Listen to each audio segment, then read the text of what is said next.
The worst kind of racism is the racism that pretends that unequals are equals. And that's what they've done to you. They got this whole new concept called a colorblind society. And what colorblind society means, let's be blind to black folk, pretend we don't see them.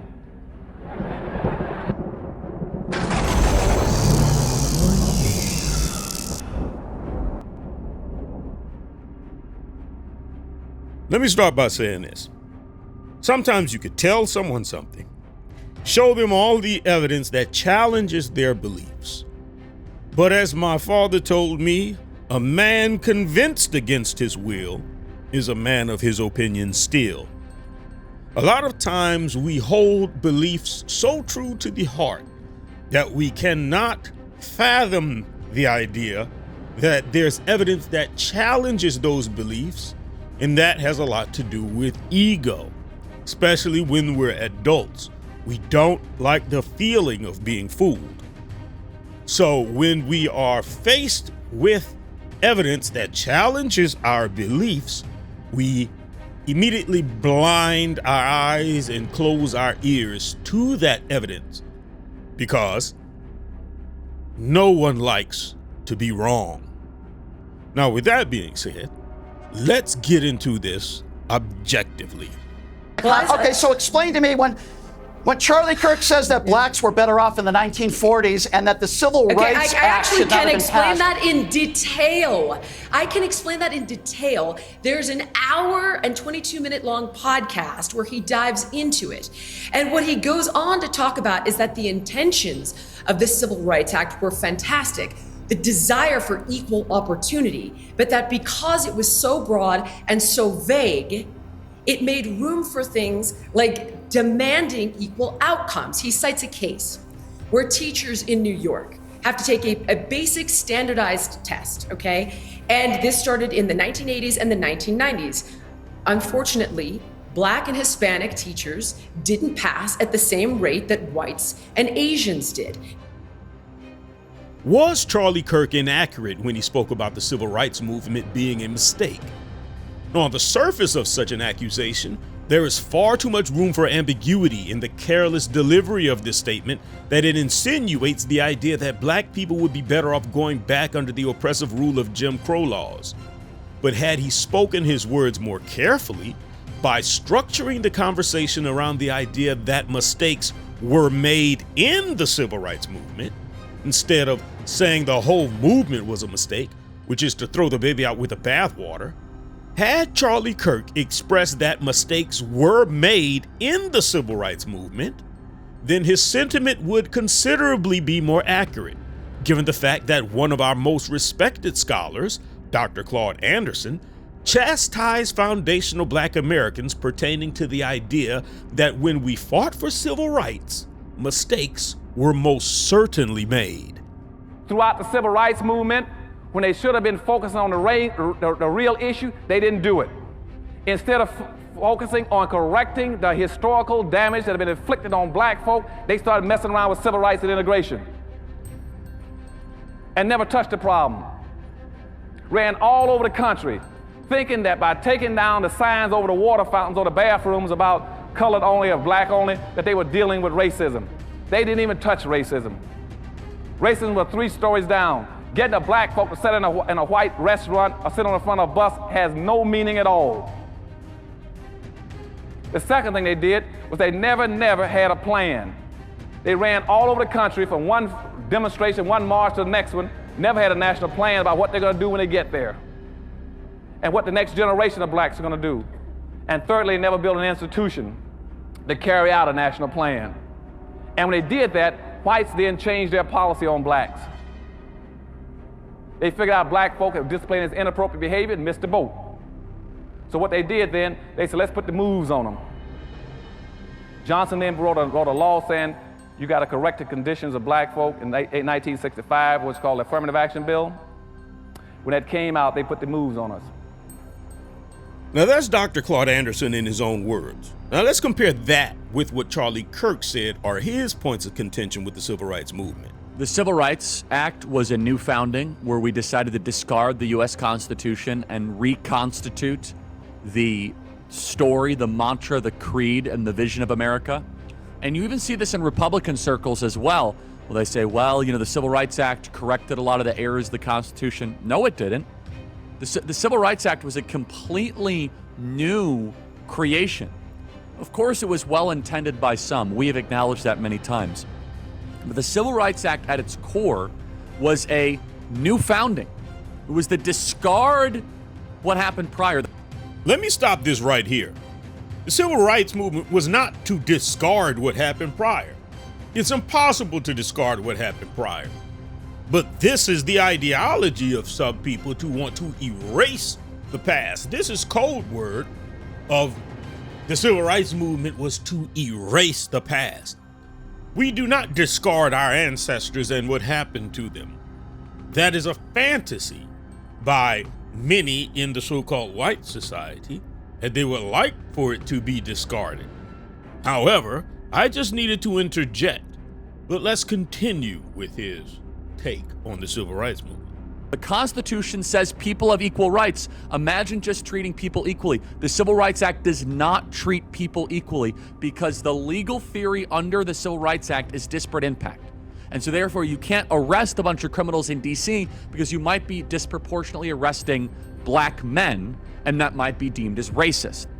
Yeah, it's absolutely wild what conservatives will allow under the name of the Civil Rights Act. Normally, we would recognize a program that basically had the legal right to go into every business, into every school, into every organization, and demand how they organize themselves, who they can hire, how they can do business. We would recognize that as a Soviet-style engineering program, a social engineering program from the top down. And yet we allow this because we've basically adopted the Civil Rights Act as our second constitution. We like to think that ultimately whatever trade-offs we're giving with our freedom are okay because at the end of the day, they're bringing about a harmonious society. But of course, when the Civil Rights Act was originally sold, the idea was this was a temporary measure. We had an unfair system that had targeted black Americans in a way that we found ultimately morally reprehensible, and we needed to make big changes. But the funny thing about all government programs is they never sunset, they never go away. And so even though after decades and decades of having its thumb on the scales, we haven't seen a vast improvement in the African American community's situation. In fact, in many ways, we've seen it degrade due to the Civil Rights Act. Despite that, we continue to say the only option is to pour more and more effort into this. And each time we're giving away different freedoms and giving the government a blank check to involve itself in all of our lives. Think about the ways in which the Civil Rights Act was abused with all of the trans and all the gender madness, the way that it can be used to pressure all of these different organizations to take action. This is, again, a blank check on government for government power that Republicans would never allow in any other situation, but have embraced because they're so terrified of being called racist. Because if you point out that this program has run its course and the government no longer needs this power, we're not going to go back to Jim Crow tomorrow if it was repealed, and yet we continue to act as if it's necessary for we to have like a Stasi-like control over race relations in the United States. On the surface, it seems like they're arguing the same thing, but they are not. Charlie Kirk argues from the standpoint as if foundational black Americans benefited from the civil rights movement as a privileged group that was given special treatment that they were unable to handle or ultimately devolved into criminality. Dr. Claud Anderson is considerably more nuanced in his critique.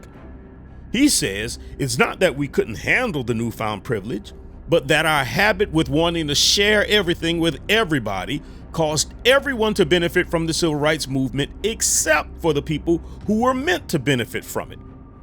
As soon as the bill came out, whites immediately started changing it and black leadership bought it. The issue was supposed to be going this way. Watch how they flip the glasses upside down on you. The issue was supposed to be correcting historical what has happened to blacks historically by racism and discrimination. They switched and said, let's not talk about historical, let's talk about present day and the future. You're supposed to have been dealing with racism, which means group-based. They said, no, forget about that, let's deal with individual discrimination. The issue was supposed to have been focusing on dealing with things that have happened to black folk. They changed it, no, let's deal with issues pertaining to everybody. Women, gays, handicapped, everything else. Immigrants benefited from it. That's why they're here now. White women benefited from it, and that includes Charlie Kirk's mother. Gays, midgets, and humpbacks, as Dr. Claud Anderson put it, benefited from it.